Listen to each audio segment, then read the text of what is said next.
여러분 안녕하십니까? CJB AI 뉴스입니다. 산림청은 오늘 오전 10시 30분을 기해 충북과 세종, 충남, 경북 등 4개 시도의 산사태 위기 경보 수준을 경계로 상향 발령했습니다. 산사태 위기 경보는 관심, 주의 경계, 심각 등 4개 단계로 나뉘는데 경계는 심각 다음으로 위험한 상황임을 나타냅니다. 한편 오늘 충북에서는 나무 쓰러짐과 낙석 등 10여 건의 호우 피해 신고가 접수돼 처리됐습니다. 밤새 많은 비가 내려 일부 지역과 하천에 호우주의보와 홍수주의보가 각각 발령되자 김영환 지사가 제대본 긴급회의를 주재하고 현장 예찰 활동을 벌였습니다. 김영환 지사는 오늘 홍수주의보가 발령된 오송읍 조천과 하천 수위가 많이 상승한 옥산면 병천천 등 하천 현장을 점검하면서 침수 예방에 철저히 대비하라고 지시했습니다. 앞서 재난안전대책본부 긴급점검회의를 주재한 자리에서는 인명피해가 조금이라도 우려되는 지역은 사전 통제와 주민대피 등 안전조치를 신속히 내려줄 것을 당부했습니다. 이주배경 학생, 기존의 다문화 학생이라는 용어가 부정적인 느낌을 준다는 지적에 따라 대신 쓰이고 있는데요. 주로 농촌 지역에 많았던 이주배경 학생이 근래 들어서는 도시 지역에도 빠르게 증가하고 있습니다. 청주 복명동이 대표적인데 이들에 대한 한국어 교육은 교육계가 직면한 난제 중에 난제로 꼽히고 있습니다. 하지만 외면할 수 없는 우리의 현실이자 숙제입니다. 조상우 기자입니다. 청주 복명중학교의 아침 등교 모습입니다. 전체 학생 580여 명 가운데 16%에 해당하는 90여 명이 이주 배경 학생입니다. 온지 몇 년 됐어? 1년. 1년 됐는데 말 잘하네. 오, 멋있어. 네. 학교에서는 한국어 학급을 2학급 운영하고 있습니다. 한국어 실력은 이제 걸음마 단계인데 학군 특성 때문입니다. 이곳 복명동 일대는 청준의 러시아타운이라고 부를 정도로 러시아나 중앙아시아 국적의 사람들이 많이 모여 살고 있습니다. 부모 중 한 명이라도 한국인인 국제 결혼 가정이 아니라 부모 둘 다 러시아나 중앙아시아 국적인 외국인 가정 자녀들이 대부분입니다. 부모를 따라 입국해 아무 준비 없이 한국 학교에 입학하다 보니 한국어에 서툰 건 당연한 일입니다. Из-за того, что я учусь в классе корейского языка и изучаю его, мне намного легче стало учиться в школе. 조금 힘들어요. 한국말 잘못 몰랐어요. 조금 힘들어요. 학교가 가장 바라는 것은 이중언어 전문 인력을 추가로 배치해 달라는 겁니다. 지금도 2명이 시간제로 일하고 있지만 학습뿐 아니라 생활 지도 측면에서도 이중언어 전문 인력 확충이 절실한 실정입니다. 충북교육청은 국내에서 인력 수급이 여의치 않을 경우 중앙아시아 현지에서 인력을 직접 수급하는 방안까지 강구하기로 했습니다. 이중언어 교사를 러시아어나 영어 이외의 다른 언어를 가지고 있는 학생들을 위해서 특단의 대책을 강구해야 될 때가 온 것 같습니다. 학교 적응력을 높이려면 입학 전 사전 교육이 중요한데 기초 한국어와 기본적인 학교 생활법을 학교 배치 전에 가르쳐야 한다는 게 학교 현장의 목소리입니다. 충북교육청이 추진키로 한 한국어 학교 설립을 서둘러야 하는 이유입니다.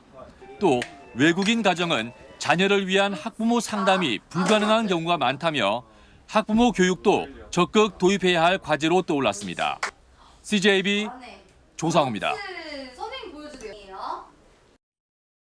공원이나 명소 등에서 음주를 막는 금주구역이 확산되면서 제천시도 관내 200여 곳을 금주구역으로 지정했습니다.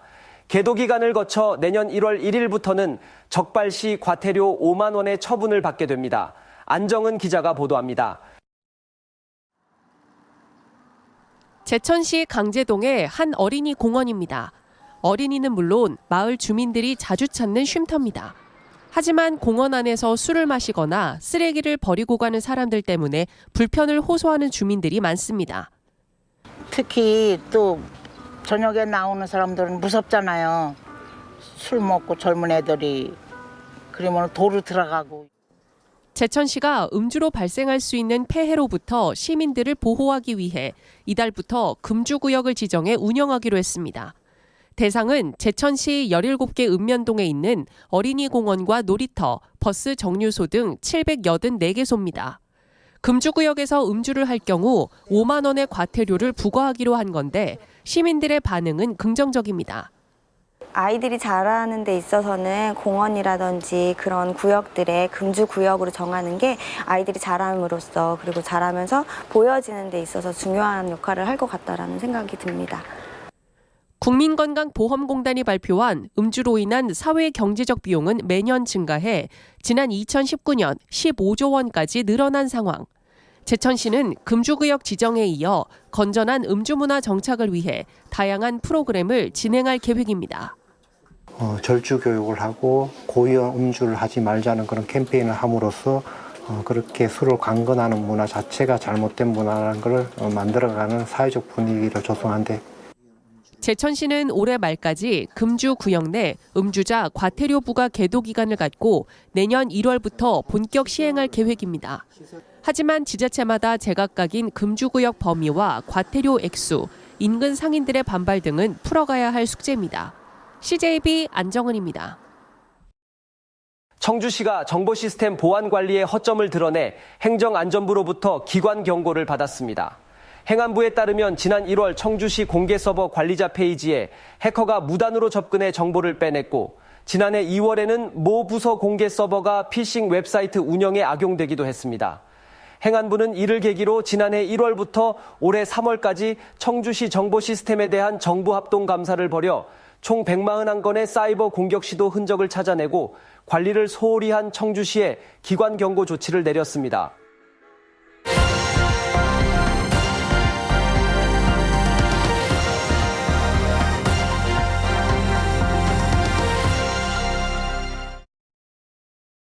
남해안 멸치잡이 어선들이 금어기를 마치고 첫 출항을 시작했습니다. 어획량이 예전 같지는 않은 상황에 인근 해역의 해상풍력 사업에 따른 어민들의 걱정도 커지고 있습니다. KNN 박명선 기자가 보도합니다. 배로 1시간 반가량 달려 도착한 경남 통영 욕지도 인근 앞바다입니다. 탐지선과 작업선, 가공선이 무리를 지어 바다를 누빕니다. 석 달간의 금어기를 끝낸 경남 멸치잡이 선단이 본격 출어를 시작했습니다. 먼저 어선 2척이 간격을 좁혀 멸치대를 그물에 가두고 1km가 넘는 긴 그물을 감아 올리자 멸치대가 그 모습을 드러냅니다. 그물 안에는 반짝이는 은빛의 멸치로 가득합니다. 어획량이 작년에 비해서 40% 정도는 감소된 것 같습니다. 높은 수온 상승이 원인인 것 같습니다. 잡은 멸치는 흡입기를 이용해 바로 옆 가공 운반선으로 옮겨집니다. 방금 막 잡아올린 멸치는 가공 운반선에서 곧바로 삶아지고 육지로 운반됩니다. 남해안 멸치는 전국 마른 멸치 생산량의 60% 정도를 차지하고 있습니다. 하지만 지난 2020년 이후 해마다 위판량은 감소하고 있는 실정입니다.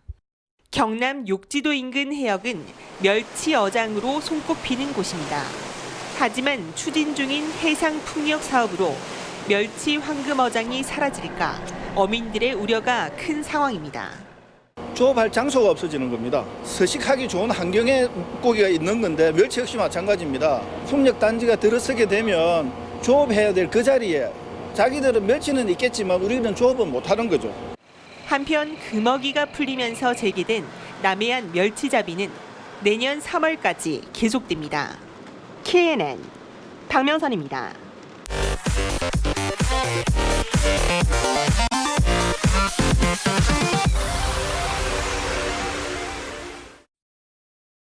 충청북도는 기업의 투자 환경을 개선하고 서비스업 분야 투자 유치 비중 확대를 위해 도민 체감형 정주 여건 개선 사업 공모를 추진한다고 밝혔습니다. 민간 사업자를 대상으로 추진하는 2차 공모 사업은 총 사업비의 10% 범위 안에서 도비와 시군비를 합쳐 최대 10억 원의 보조금을 지원합니다. 사업 유형으로는 병원과 민간 기숙사, 문화 체육시설을 포함해 실질적인 정주 여건 개선에 기여하도록 했습니다. 충청북도교육청은 늘봄학교 행정 운영을 전담할 늘봄 실무사 120명을 정년이 보장되는 공무직으로 채용한다고 밝혔습니다. 이번 2학기에 늘봄학교를 도입하는 초등학교와 특수학교엔 단기 계약직 131명이 배치된 상태로 이들은 4개월 동안 한시적으로 근무합니다. 도교육청은 오는 11월에 공무직 늘봄실무사 120명을 먼저 투입하고 내년 3월에 인력심의위원회를 열어 확대 여부를 결정하기로 했습니다.